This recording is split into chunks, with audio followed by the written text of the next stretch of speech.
à chacun des épouses, j'accepte sans contrainte de te prendre toi, Issimue Vestine, pour épouse, vivre avec toi selon l'engagement que nous avons pris et selon la loi de la République du Rwanda.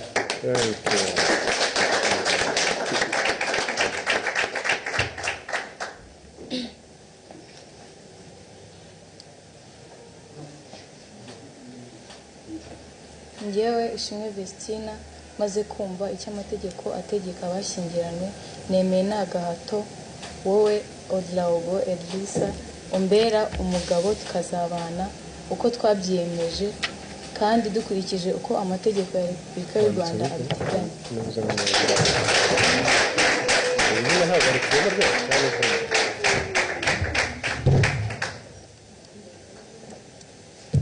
Murakoze cyane ko atagushimiye se ubwo koko birangira gutyo.